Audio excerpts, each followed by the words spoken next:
उत्तर प्रदेश की ग्रामीण राजनीति और विकास व्यवस्था में एक युगांतरकारी बदलाव की शुरुआत हो गई है। पंचायती राज विभाग ने प्रदेश के लाखों ग्राम प्रधानों के लिए उनके कार्यकाल का बस्ता, आधिकारिक रिकॉर्ड और वित्तीय लेखा जोखा जमा करने की समय सीमा निर्धारित कर दी है। यह कदम न केवल मौजूदा पंचायतों की कार्यप्रणाली को समाप्त करने की दिशा में एक औपचारिक प्रक्रिया है, बल्कि आगामी पंचायत चुनावों की तैयारियों का स्पष्ट शंखनाद भी है।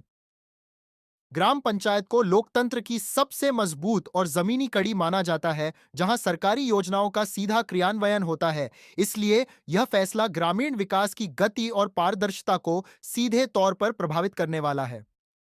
वर्तमान ग्राम प्रधानों का कार्यकाल अपने अंतिम चरण में प्रवेश कर चुका है। प्रशासनिक निर्देशों के अनुसार कार्यकाल समाप्त होने के साथ ही सभी प्रधानों को अपनी जिम्मेदारी और सरकारी रिकॉर्ड प्रशासन को सौंपने होंगे। इस बस्ते में पिछले 5 वर्षों के विकास कार्यों का कच्चा चिट्ठा, वित्तीय खर्च का ब्यौरा, आवंटित बजट की जानकारी और भविष्य की योजनाओं से जुड़ी महत्वपूर्ण फाइलें शामिल हैं। विभाग ने स्पष्ट किया है कि यह प्रक्रिया अचानक नहीं अपनाई गई है, बल्कि यह एक सुव्यवस्थित प्रशासनिक कदम है, ताकि कार्यकाल पूरा होने के बाद गांवों की कमान प्रशासकों या सचिवों को सौंपी जा सके और इस दौरान किसी भी प्रकार की वित्तीय अनियमितता या रिकॉर्ड में हेराफेरी की गुंजाइश न रहे। इस फैसले के लागू होते ही प्रदेश भर की पंचायतों में घमाघमी का माहौल है। हजारों ग्राम प्रधान अब अपने रिकॉर्ड दुरुस्त करने और लंबित कार्यों के हिसाब किताब को अंतिम रूप देने में जुट गए हैं। पंचायत सचिवों पर भी काम का भारी दबाव देखा जा रहा है, क्योंकि बस्ता जमा करना महज एक औपचारिकता नहीं, बल्कि 5 साल के कार्यकाल की कड़ी परीक्षा है।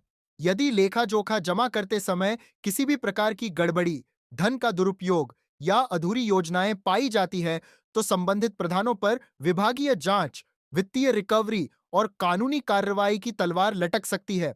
हालांकि कुछ प्रधान इस पारदर्शिता का स्वागत कर रहे हैं। उनका मानना है कि औपचारिक रूप से हिसाब सौंपने से उन पर लगने वाले निराधार राजनीतिक आरोपों से उन्हें मुक्ति मिलेगी। प्रशासनिक स्तर पर कड़े निर्देश जारी किए गए हैं कि निर्धारित तिथि के बाद कोई भी निवर्तमान प्रधान अपने पद के अधिकारों का उपयोग नहीं कर पाएगा। कार्यकाल की समाप्ति के करीब आते ही नए टेंडर, बड़े भुगतान और नई विकास परियोजनाओं पर स्वतः ही रोक लग जाएगी, ताकि चुनावी लाभ के लिए सरकारी धन के दुरुपयोग को रोका जा सके। खंड विकास अधिकारियों, बीडीओ और जिला पंचायती राज अधिकारियों, डीपीआरओ को निर्देशित किया गया है कि वे इस हस्तांतरण प्रक्रिया को पूरी सख्ती और निष्पक्षता से संपन्न कराएं। लापरवाही बरतने वाले जनप्रतिनिधियों के खिलाफ कठोर रुख अपनाने के संकेत दिए गए हैं। ग्रामीण जनता के बीच भी इस फैसले को लेकर भारी उत्सुकता है। गांवों में अब सोशल ऑडिट, सामाजिक अंकेक्षण की मांग उठने लगी है और लोग अपने कार्यकाल के कार्यों का हिसाब मांग रहे हैं। जानकारों का मानना है कि बस्ता जमा होते ही ग्रामीण सत्ता का समीकरण पूरी तरह बदल जाएगा और नए चुनावी दावेदारों के लिए मैदान साफ हो जाएगा। यह प्रक्रिया न केवल वर्तमान प्रधानों के कार्यों की जवाबदेही तय करेगी, बल्कि आने वाले पंचायत चुनावों के लिए एक पारदर्शी और निष्पक्ष आधार भी तैयार करेगी।